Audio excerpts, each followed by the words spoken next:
Self management skill. ये एक ऐसा टॉपिक है जो आपको आईटी या फिर एआई दोनों में आपको पढ़ना है। अगर आपका बुक आईटी का हो जिसमें आपका 402 कोड होगा या फिर एआई 417 कोड होगा, वो दोनों बुक में आपका सेम टॉपिक है। ठीक है, और इस टॉपिक में हम लोग जानेंगे कि सेल्फ मैनेजमेंट क्या होता है, स्ट्रेस मैनेजमेंट क्या होता है और कितने types of self management skill होता है। तो डिफरेंट टॉपिक को इसको डिस्कस करेंगे with the help of different pattern of question. ठीक है, सो वीडियो को शुरू करते हैं। देखिए आपका क्या लिखा है। सबसे पहला क्वेश्चन है what is self management. Self management होता क्या है। आपका आंसर में देखिए क्या लिखा हुआ है। जो आप बुक में टॉपिक पढ़ते हैं, ठीक है, तो जो आप टॉपिक पढ़ते हैं या जो टॉपिक आपको समझाया जाता है बुक में, उसी टॉपिक को यहाँ पे क्वेश्चन आंसर के माध्यम से समझाया जाएगा। अगर आप टॉपिक पढ़े हैं या इनकेस मान लीजिए नहीं पढ़े टॉपिक को और क्वेश्चन आंसर को ध्यान से समझते हैं, तो आपको टॉपिक जो लिखा हुआ होगा बुक में वो समझ में आ जाएगा। ठीक है, यानी टॉपिक आपका जो बुक में लिखा होता है उसी से आपका ये क्वेश्चन बनाया हुआ है कि सेल्फ मैनेजमेंट क्या होता है, स्ट्रेस मैनेजमेंट क्या होता है, different types of self management skills क्या है और अलग अलग पैटर्न पे हम लोग कौन से स्किल का यूटिलाइज करते हैं, वो आपको बुक में टॉपिक है और उसी टॉपिक को यहाँ क्वेश्चन के फॉर्म में डिस्कस किया जाएगा। और ऐसा ये टॉपिक नहीं है कि क्लास 9 तक ही सीमित रहेगा, ये सेम टॉपिक आपको क्लास 10 में ही पढ़ना होता है। ठीक है, थोड़ा सा एडवांस होता है बट इसका मिलता जुलता बहुत सारा टॉपिक क्वेश्चन जो है आपका 10th बोर्ड के एग्जाम में आता है। ठीक है, तो क्वेश्चन आपका है what is self management. Self management होता क्या है। Self management is the ability to regulate one's emotions, thoughts and behaviours and taking charge of all aspects of life at physical, mental, emotional, social, spiritual and professional level. देखिए, self management एक ऐसी ability होती है जिसमें person जो है अपने emotions को, अपने थॉट्स को, अपने बिहेवियर को हर तरह के सिचुएशन में कंट्रोल कर सके, चाहे फिजिकल हो, मेंटल हो या इमोशनल हो। अगर आप किसी भी सिचुएशन में अपने आप को कंट्रोल करते हैं, किसी सिचुएशन में अपने आप को रेगुलेट करते हैं या कोई भी वर्स्ट सिचुएशन में अपने आप को सही मेंटेन रखते हैं, तो वो सारे कंडीशन में आपका सेल्फ मैनेजमेंट काम करता है। और जिस पर्सन का सेल्फ मैनेजमेंट स्किल बहुत अच्छा होता है उसको लाइफ में प्रॉब्लम नहीं होता है, क्योंकि हर काम को मैनेज करके चलता है और वो उस काम को पहले करेगा जिसकी प्रायोरिटी रहेगी। अगर मान लीजिए 5 काम उसको करना है 2 घंटे में, तो जो उसकी प्रायोरिटी रहेगी वो काम को पहले करेगा और सेकेंड काम जो है उसके माइंड में चलते रहता है। जो भी पर्सन अपने काम को समय पे खत्म करता है, इसका मतलब ये हो गया कि अगर एक काम वो कर रहा है तो दूसरे काम का थॉट्स उसके दिमाग में चलते रहेगा कि वो आखिर सेकेंड स्टेप क्या करेगा, तभी उसका काम समय पे होगा। अगर वो पर्सन या बंदा मान लीजिए किसी एक काम को खत्म करने के बाद सेकेंड काम के बारे में सोचेगा, तो उस कंडीशन में वो क्या होगा, लेट होगा। तो हमेशा क्या होता है, आपका अगर मैनेजमेंट स्किल बहुत अच्छा है, आप हर चीज को मैनेज करके चलते हैं, तो आप कभी भी लाइफ में पीछे नहीं रहिएगा। ठीक है, आपका मैनेजमेंट स्किल बहुत अच्छा रहेगा और उसके अकॉर्डिंग आप हर काम को समय से कीजिएगा, आपका हर काम समय पे कंप्लीट होगा। ठीक है, तो हर सिचुएशन में अपने आप को कंट्रोल करना, चाहे कोई भी सिचुएशन हो, वही सिचुएशन को हम लोग सेल्फ मैनेजमेंट स्किल के अकॉर्डिंग मेंटेन करते हैं। ओके, अब देखिए क्वेश्चन क्या है। Second, name some self management skill. कुछ सेल्फ मैनेजमेंट स्किल का नाम लिखना है, जिसमें आपका हो जाएगा stress management, first point. Second point आपका हो जाएगा सेल्फ मोटिवेशन। थर्ड पॉइंट आपका हो जाएगा problem solving, goal setting and time management skill. यानी हर कंडीशन में आप कोई भी प्रॉब्लम को कैसे सॉल्व करेंगे, आपका गोल क्या होगा, अचीवमेंट क्या होगा, उसके अकॉर्डिंग आपका टाइम मैनेजमेंट कैसे होता है। ठीक है, उसके बाद है personal hygiene and grooming. Fifth आपका हो गया सेल्फ अवेयरनेस। सिक्स्थ आपका हो गया self commitment. Seventh self control and 8 is self regulation. ये आपका कुछ सेल्फ मैनेजमेंट स्किल है और इसमें से एटलीस्ट आपको 5 जो है पता होना चाहिए कि आप सेल्फ मैनेजमेंट स्किल के अकॉर्डिंग क्या क्या काम कर सकते हैं या क्या क्या काम आपके लिए इंपॉर्टेंट होगा। ठीक है, अब देखिए what are the impacts of self management. Self management अगर आपके अंदर में है या सेल्फ मैनेजमेंट के अकॉर्डिंग वर्क करते हैं, ठीक है, तो उसका क्या प्रभाव पड़ता है आपके लाइफ पे, आपके वर्क पे, आपका जो पर डे जो वर्किंग असाइनमेंट है उस पर सेल्फ मैनेजमेंट का क्या प्रभाव होता है। देखिए यहाँ पे, the impact of self management are it help us have control over negative emotions, behaviours and habits. Self management आपके अंदर में है तो आप कोई भी नेगेटिव थॉट्स को आने से रोक सकते हैं। आपके दिमाग में अगर नेगेटिव थॉट्स आता है तो आप उसको कंट्रोल कर सकते हैं। कोई बिहेवियर, खराब बिहेवियर, नेगेटिव बिहेवियर्स है, इमोशंस है, तो वो सारा चीज को अपने अकॉर्डिंग हम लोग पॉजिटिव एनर्जी से कंट्रोल कर सकते हैं या कंट्रोल करते भी हैं। Second, it help us to be organise. और सेल्फ मैनेजमेंट आपको एक ऑर्गेनाइज पर्सन बनाता है, यानी हर काम को समय पे करने के लिए प्रेरित करता है।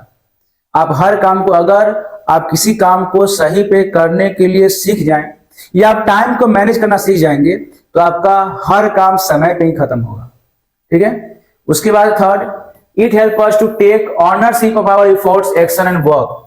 उसके बाद देखिए, अगर आपके अंदर सेल्फ मैनेजमेंट है तो आप किसी भी काम को आप ऑनरशिप, यानी ये कह सकते हैं कि उस काम में आपको कॉन्फिडेंस आ जाएगा, ठीक है। यानी जो भी काम आप करेंगे उसको आप पूरी लगन से करेंगे और जो काम आपके द्वारा किया जाएगा वो कुछ ना कुछ बेटर रिजल्ट देगा, ठीक है। तो आपको इससे क्या होता है कि आप किसी काम को बहुत अच्छी तरह ढंग से करते हैं और वो काम आपका बेटर रिजल्ट प्रोवाइड करेगा, ठीक है। उसके बाद है, it help us to take up challenge and achieve our goals. और अगर सेल्फ मैनेजमेंट स्किल अच्छा है आपका, आप हर चीज को मैनेज करके चलते हैं, तो आप किसी भी चैलेंज को अचीव कर सकते हैं, यानी किसी भी चैलेंज को एक्सेप्ट कर सकते हैं जिससे आपको गोल को अचीव करने में हेल्प होगा। क्योंकि चैलेंज वही एक्सेप्ट करता है जिसको पता होता है कि वो करना क्या है। अगर लाइफ का किसी को क्या करना है लाइफ में उसे पता ही नहीं है तो चैलेंज एक्सेप्ट किस फील्ड में करेगा। इसलिए चैलेंज एक्सेप्ट वही पर्सन करता है या वही बंदा करता है जिसको पता है कि हमको क्या करना है और उसके लिए हमें क्या क्या स्टेप्स को फॉलो करना होगा। तो अगर सेल्फ मैनेजमेंट स्किल आपका स्ट्रांग है तो आप किसी तरह का चैलेंज को एक्सेप्ट कर सकते हैं जो आपको आपके गोल को अचीव करने में हेल्प करेगा।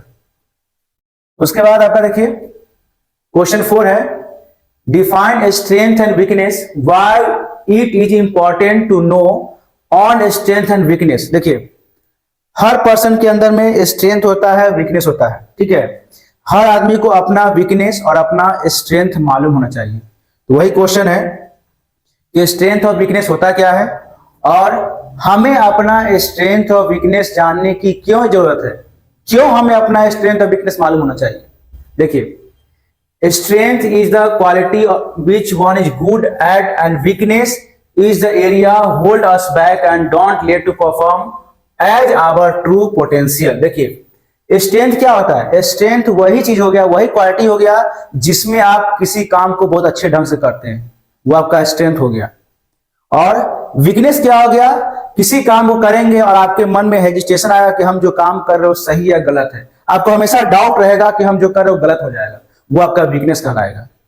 और ये चीज हमेशा लाइफ में याद रखिएगा कि आपका वीकनेस जो है दूसरे को पता नहीं होना चाहिए। क्योंकि कभी कभी होता क्या है कि आपका वीकनेस जो है दूसरे का स्ट्रेंथ बनता है, यानी जो आपका वीकनेस होगा उसी वीकनेस को पकड़ के दूसरा पर्सन जो है अपना स्ट्रेंथ को क्रिएट करेगा और आपके ऊपर हावी होगा। तो हमेशा याद रखिए, आपको अपना स्ट्रेंथ दूसरे को बताइए, ठीक है, लेकिन अपना वीकनेस नहीं बताइए। और दूसरे का वीकनेस जानने की कोशिश कीजिए, ठीक है, क्योंकि स्ट्रेंथ तो हर कोई बताता है। अगर दूसरे का वीकनेस आपको मालूम हो जाएगा तो वो आपका स्ट्रेंथ बनेगा कि हाँ भाई इसका ये वीकनेस है, वो अगर हम इसको फाइंड आउट कर लेते हैं, उसका सॉल्यूशन हम निकाल लेते हैं तो हम उससे आगे निकल जाएंगे, ठीक है। तो हर आदमी को अपना वीकनेस और स्ट्रेंथ मालूम चाहिए। स्ट्रेंथ क्या होता है? जिसमें आप काम करने में बहुत अच्छे होते हैं, जो क्वालिटी सबसे ज्यादा अच्छा है वो आपका स्ट्रेंथ कहलाएगा। और वीकनेस क्या हो गया? एक ऐसा एरिया हो गया जहां पे आप किसी काम को करने से डरते हैं, आपको वो काम करने में कहीं ना कहीं हेजिटेशन होता है, आप उस काम को सही ढंग से नहीं कर पाते हैं। अब क्वेश्चन सेकेंड है कि why it important to know on strength and weakness, हमें अपना स्ट्रेंथ और वीकनेस क्यों जानना चाहिए? It is important to know on strength and weakness to achieving big on all fronts, personal fronts, professional fronts and moral fronts, spiritual fronts and so on। देखिए, हम अपने strength और वीकनेस को अगर जानेंगे, ठीक है, तो वीकनेस जानेंगे तो वीकनेस को दूर करेंगे, और स्ट्रेंथ जानेंगे तो हर फील्ड में, चाहे प्रोफेशनल हो, ठीक है, एजुकेशनल हो, या किसी भी तरह का फील्ड में अपने आप को इंप्रूव करेंगे, ठीक है। और आपका स्ट्रेंथ जब सही ढंग से रहेगा, आपका स्ट्रेंथ किसी फील्ड में अगर अच्छा है तो उसके अकॉर्डिंग आप उस फील्ड में बहुत आगे बढ़ेंगे, ठीक है। इसलिए हर आदमी को अपने स्ट्रेंथ के अकॉर्डिंग वर्क करना चाहिए, ठीक है। ऐसा नहीं कि हमको वर्क करने में हेजिटेशन है, हम उसके अकॉर्डिंग वर्क करें तो आप उसमें कभी अच्छे नहीं हो सकते हैं।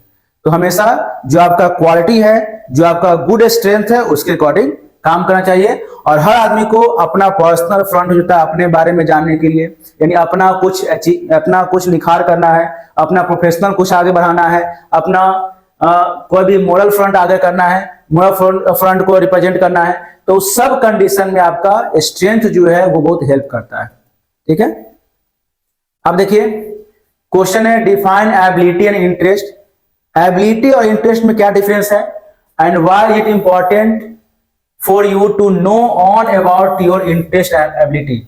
और आपको अपना इंटरेस्ट और एबिलिटी क्यों जानना चाहिए, क्या उसमें दोनों में क्या डिफरेंस होता है, दोनों में पहचान क्या होता है, और आपकी एबिलिटी और इंटरेस्ट में क्या डिफरेंस है। ये सारे क्वेश्चन इसी से बनेगा, ठीक है। एबिलिटी क्या होता है, इंटरेस्ट क्या होता है। देखिए, ability are the natural strength that comes easily to you without making a special effort. मतलब एबिलिटी जो होता है किसी भी पर्सन या स्टूडेंट के अंदर में एक ऐसा नेचुरल स्ट्रेंथ होता है जो किसी काम को बिना सिखाए करता है, वो उसकी एबिलिटी होती है, ठीक है। यानी कोई पर्सन है बिना कभी प्रैक्टिस किए कोई बहुत बढ़िया ड्राइंग बना दिया, कोई क्राफ्ट बना दिया, वो उसकी एबिलिटी हो गई। यानी उसको कोई भी अलग से शिक्षा देने की जरूरत नहीं है, उसके अंदर ऑटोमेटिक बन रहा है। किसी काम को प्रैक्टिस करा ऑटोमेटिक वो अदर पर्सन से एक्स्ट्रा ऑर्डिनरी होगा, तो वो उसकी एबिलिटी कहलाएगी, ठीक है। वो नेचुरल होता है, उसमें ह्यूमन का कोई रोल नहीं होता, ह्यूमन का कोई उसमें आपका फोर्स नहीं होता है, कोई एफर्ट नहीं होता है, ठीक है। ये आपकी एबिलिटी हो जाएगी। इंटरेस्ट क्या होता है, the interest are the activity that you enjoy doing this gives you satisfaction, ठीक है। और इंटरेस्ट एक ऐसी एक्टिविटी होगी जिसको करने के बाद आपको खुशी मिलेगा, आपको सेटिस्फैक्शन मिलेगा, ठीक है। That is your interest. जैसे आप घर में बैठे हुए हैं, कोई काम कर रहे हैं और काम करने से आपको खुशी मिल रही है, टाइम कट रहा है, तो ये आपका इंटरेस्ट होगा, ना कि एबिलिटी होगा। आप गेम खेल रहे हैं, गेम खेलने के बाद क्या होता है, आपको सेटिस्फेक्शन मिल रहा है, आपको इंटरेस्ट है। आप बहुत थक के आए हो, गाना सुन रहे हैं, उस कंडीशन में आप बहुत रिलैक्स कर रहे हो, दैट इज योर इंटरेस्ट, कि आप चलो भाई कम से कम गाना सुन लेते हैं। तो ऐसा वर्क या ऐसा एक्टिविटी जिसको करने के बाद आपको इंजॉयमेंट होगा, आपको सेटिस्फेक्शन मिलेगा, ठीक है, आप अपने आप को रिलैक्स फील करोगे, तो वो सब एक्टिविटी आपको इंटरेस्ट के अकॉर्डिंग आता है, ठीक है। अब ये है, it is important for you to know on about your interest and ability because you can easily take decision about the things that required both of this, such you may pick the common areas for crucial decision such as your career goals. और हमें दोनों के बारे में इसलिए जानना जरूरी होता है क्योंकि हम डिसीजन ले सके कि हमें कौन सा काम कैसे करना है। हम डिसीजन ये ले सके कि हम जो काम कर रहे हैं उससे मेरा क्या फायदा होगा। हम ये डिसीजन ले सके कि जो काम कर रहे हैं वो हमारा गोल में कितना हेल्प करेगा। हम ये डिसीजन ले सके कि जो हमारा वर्क होगा वो हमारे फ्यूचर में क्या करेगा, वो हमारे फ्यूचर में कितना हेल्प करेगा। ये इसलिए हमें अपना एबिलिटी और स्ट्रेंथ जानना चाहिए, ठीक है। एबिलिटी जानिए, तभी आप किसी काम को कर सकते हैं, क्योंकि आपकी एबिलिटी कहीं ना कहीं आगे चल के आपका स्ट्रेंथ बन जाता है, और जिसका एबिलिटी स्ट्रेंथ में कन्वर्ट हो जाएगा तो वो दुनिया में हर काम को कर सकता है, ठीक है। वो उस फील्ड में बहुत आगे निकल जाएगा जिसका आप कल्पना नहीं कर सकते हैं। और वही आपका पर्सन जो होता है एक्स्ट्रा ऑर्डिनरी होता है, जो जिसके अंदर नेचुरल कैपेसिटी होता है, नेचुरल ऐसा कुछ एक्टिविटी आ जाएगा जिसको वो आगे लेकर चलता है, तो आपको अलग उसका पहचान मिलता है। अब देखिए, name some tools method to know about on self. कुछ ऐसे टूल्स का नाम बताना है जिसमें आप अपने बारे में जान सके, ठीक है। टीम वर्क हो गया, डिसीजन हो गया, making decision, time management, interpersonal skill, dependability, organizing your self, solving problem, leadership skill. ये सब एक्टिविटी से आप, या ऐसा मेथड हो गया जिसके माध्यम से आप अपने को परख सकते हो या अपने बारे में जान सकते हो कि आप क्या कर सकते हो, कैसे क्या कर सकते हो। ठीक है, ये सब चीज आपको कहीं ना कहीं लाइफ में करने को मिलता है, या आप करते भी हो लेकिन आपको पता नहीं चलता है। देखिए क्वेश्चन 7 है, what is self confidence and self esteem. हम लोग किसी काम को करते हैं तो उसमें कॉन्फिडेंस बहुत जरूरी है। अगर आप पढ़ाई कर रहे हैं तो पढ़ाई में जितना भी आप जानिए, पढ़िए, समझिए, उतना का आप कॉन्फिडेंस रखिए, चाहे आप गलत क्यों ना हो। अगर आप 5 लाइन पढ़ रहे हैं, उसमें एक लाइन गलत ही क्यों ना हो, लेकिन आप कॉन्फिडेंस से बोलिए कि जो मैं बोल रहा हूं वो सही है। क्योंकि कभी कभी ऐसा भी होता है कि आप समझते हैं कि सामने वाला बहुत विद्वान है, बट वो पर्सन जो है आपसे कहीं कम एजुकेटेड निकलता है। तो उस कंडीशन में आपका सेल्फ कॉन्फिडेंस जो है वो आगे निकलकर काम करता है। यानी आपका सेल्फ कॉन्फिडेंस जो है वो गलत चीज को भी सही साबित कर सकता है। ठीक है, तो सेल्फ कॉन्फिडेंस जो होता है वो आदमी को अंदर से स्ट्रांग बनाता है। यहां क्वेश्चन है कि सेल्फ कॉन्फिडेंस क्या होता है और सेल्फ एस्टीम क्या होता है। तो सेल्फ कॉन्फिडेंस एक ऐसा is like respect our self and have to believe in our ability and strength. यानी सेल्फ कॉन्फिडेंस एक ऐसा एबिलिटी कह सकते हैं जिसमें आप अपने स्ट्रेंथ को, अपने एबिलिटी को आगे बढ़ाते हैं। अगर आपका स्ट्रेंथ और आपका एबिलिटी दोनों मिल जाता है ना, तो आपका एक सेल्फ कॉन्फिडेंस बन जाता है। आप उस फील्ड में आगे बढ़ते, चाहे कोई फील्ड हो। सेल्फ कॉन्फिडेंस हर चीज में काम करता है।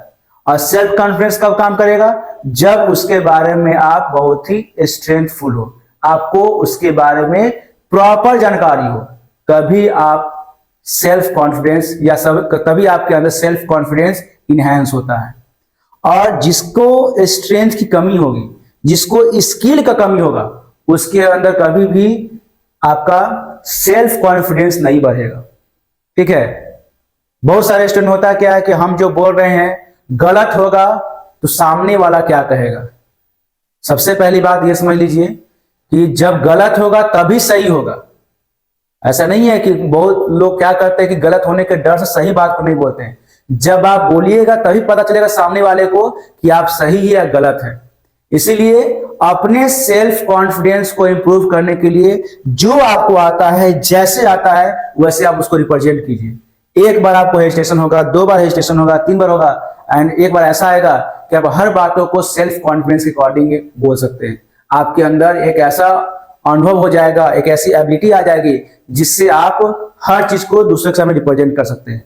और आजकल के समय में यही बच्चे लोग में कमी है सेल्फ कॉन्फिडेंस का, क्योंकि उसका जो आपका स्किल है, रीडिंग स्किल, वो एकदम खत्म हो चुका है। राइटिंग स्किल प्रैक्टिस तो करना नहीं चाहते हैं न, जिसकी वजह से उनके अंदर सेल्फ कॉन्फिडेंस स्ट्रेंथ जो होता है पूरा 0 हो चुका है। वो न लिखते हैं सही ढंग से, क्योंकि जो पढ़ते हैं वो उसको लिखते नहीं है, जिसके कारण उसके अंदर सेल्फ कॉन्फिडेंस नहीं बनता है। तो ये सेल्फ कॉन्फिडेंस बढ़ने के लिए आपके अंदर एक एबिलिटी और स्ट्रेंथ मजबूत होना चाहिए। जिस काम को कर रहे हैं उसमें आपको पता होना चाहिए कि जो हम कर रहे हैं दैट इज 100% एक्यूरेट, तभी आपके अंदर स्ट्रेंथ बढ़ेगा। और स्ट्रेंथ बढ़ेगा, सेल्फ कॉन्फिडेंस बढ़ेगा। Self esteem is how much positive regards and self love we have our self. Self esteem ये हो गया कि आप अपने प्रति कितने पॉजिटिव है, यानी एक तरह से कह सकते कि आप अपने प्रति कितना ईमानदार है। क्योंकि दुनिया में आदमी हर किसी को धोखा दे सकता है, बच्चे हर किसी को धोखा दे सकते हैं, लेकिन अपने आप कभी धोखा नहीं दे सकते हैं, क्योंकि उससे मालूम होता है कि हम क्या कर रहे हैं और जो हम कर रहे हैं उससे मेरे ऊपर क्या प्रभाव पड़ेगा। ठीक है, अगर आप ये सोचते हैं, स्टूडेंट ये सोचते हैं कि भाई हम जो काम कर रहे हैं पेरेंट्स को नहीं मालूम होगा, तो उससे पेरेंट्स को क्या बिगड़ जाएगा? कुछ नहीं बिगड़ेगा, आपका बिगड़ेगा। ठीक है, आप अपने प्रति कितने पॉजिटिव हो, आप अपने प्रति कितने ईमानदार हो, कितने ऑनेस्ट हो, ये आपको मालूम होना चाहिए। अगर आप किसी काम के प्रति ऑनेस्ट है, आप अपने प्रति ऑनेस्ट है, तो यही आपका जो है सेल्फ एस्टीम कहलाता है। कितने प्रति आप जागरूक हैं, आप किसी काम को कितने अच्छे से कर रहे हैं, क्योंकि कोई देखे या ना देखे, लेकिन आपको मालूम होता है कि हम जो पढ़ाई कर रहे हैं या आप जो प्रैक्टिस कर रहे हैं, बुक का, मैथ्स बुक का प्रैक्टिस हो, साइंस बुक का प्रैक्टिस हो, उसमें क्या हम करें, कितना परसेंट प्रैक्टिस कर रहे हैं, वो आपको मालूम होता है। आप किसी गलत काम को करते हैं तो आपको मालूम होता है कि हम गलत कर रहे हैं, इसका परिणाम भी गलत होगा, तब भी आप करते हैं। कि गार्जियन को थोड़े मालूम हो रहा है, उससे गार्जियन को कोई फर्क नहीं पड़ता है, बट आपको फर्क पड़ेगा। आप कितने पॉजिटिव है किसी काम के प्रति, वही आपका सेल्फ एस्टीम कहलाता है। ओके, आप अपने प्रति कितना किसी काम को प्यार करते हैं, आप अपने आप से कितना प्यार करते हैं, यही आपका सेल्फ एस्टीम कहलाएगा। अब है आपको why is positive thinking so important.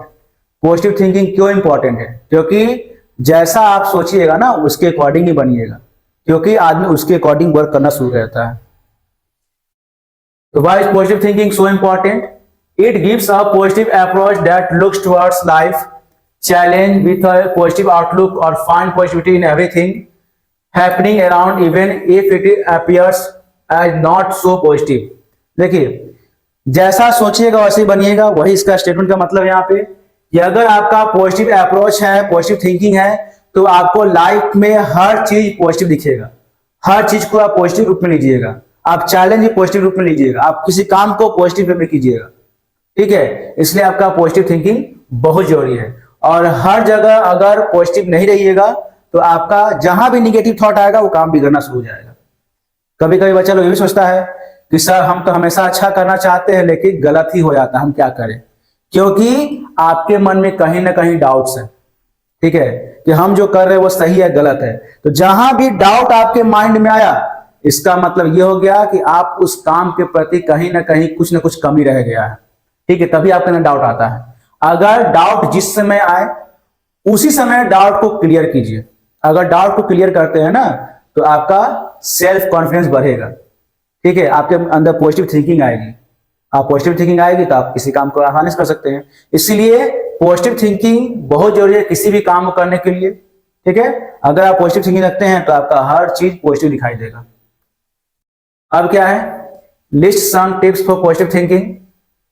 Positive self talk, अपने आप से भी एकदम पॉजिटिव बात करना है कि सब कुछ हो जाएगा, चलो भाई पढ़ाई करना है, सब हो जाएगा, कंप्लीट हो जाएगा। Finding positive in every situation, contributing positive for others, appreciate on achievement, treat on failure as lesson. Fail होने के बाद भी उसको लेसन के तौर पर सीखिए कि हम फेल हुए तो क्यों हुए हैं, हमें कहां कमी रह गया है। ठीक है, learn how to shut off negative voice in head. अगर कोई माइंड में अगर निगेटिव थॉट आता है तो आप उस नेगेटिव थॉट को कैसे हटाइएगा, ये आपको अपने से जानना है, खुद से डेवलप करना है। ओके, अब देखिए, what is self grooming? Working on the improvement of our self image along with how we conduct ourselves with other in the response to challenge and each situation is called self grooming। देखिए, working on the improving of our self image मतलब ये हो गया कि आप अपने पहचान को बनाने के लिए आप क्या करते हैं।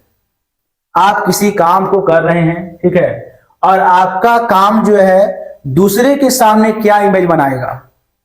आप किसी वर्क को कर रहे हैं, आपका वर्क दूसरे के सामने क्या इमेज बनाएगा।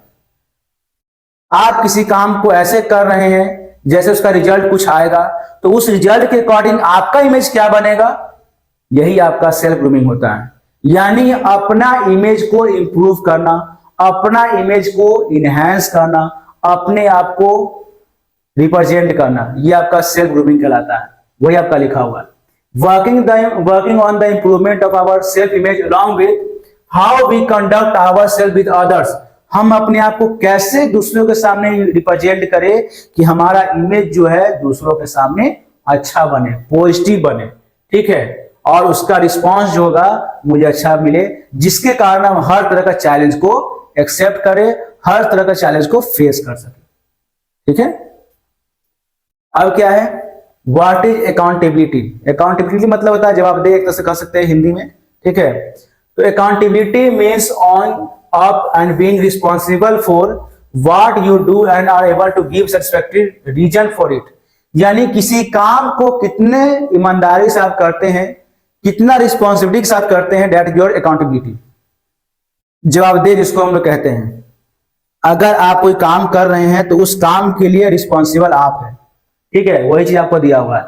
यानी आपका क्या हो गया, accountability means owing up and being responsible what you do, क्या आप कर रहे हैं उसके लिए रिस्पॉन्सिबल होंगे, and are able to give satisfactory reason for it, और जो आप काम कर रहे हैं ना उसके अकॉर्डिंग आप एक सेटिस्फैक्शन को यानी एक रीजनेबल आप किसी रीजन को देते हैं, ठीक है, और जो काम आप कर रहे हैं उसका एक अलग भूमिका होता है, एक अलग उसका रीजन होता है। तो जब आप किसी काम के कर रहे हैं तो उस काम के प्रति कितने जवाबदेह हैं, कितने रिस्पॉन्सिबल हैं, वही आपका अकाउंटेबिलिटी कहलाता है। अब देखिए what is dependability. Dependability refers to the quality of being relied upon, able to be counted on. यानी इसमें dependability refers to the quality of being relied upon और able to be counted on. Dependability मतलब क्या होता है, जब किसी काम को करते हैं, ठीक है, तो काम करने के लिए आपने उसके ऊपर कितना एफर्ट लगाया, ठीक है, यानी आपने उसमें कितने क्वालिटी को रिप्रेजेंट किया, ठीक है, यानी आप किसी काम को कितने अच्छे से किया, ये आपकी डिपेंडेबिलिटी कहलाएगी। आप काम कर रहे हैं, ठीक है, लेकिन आपने उसमें समय नहीं दिया, आपको जितना अच्छे से काम करना चाहिए उतने अच्छे से काम नहीं किया, ठीक है, तो उस कंडीशन में वो आपके डिपेंडेबिलिटी कहलाएगी। ओके, यानी आप आश्रित होकर काम कर रहे हैं कि नहीं कर रहे हैं, जो आप काम कर रहे हैं उस पर आपकी पूरी ध्यान है कि नहीं है,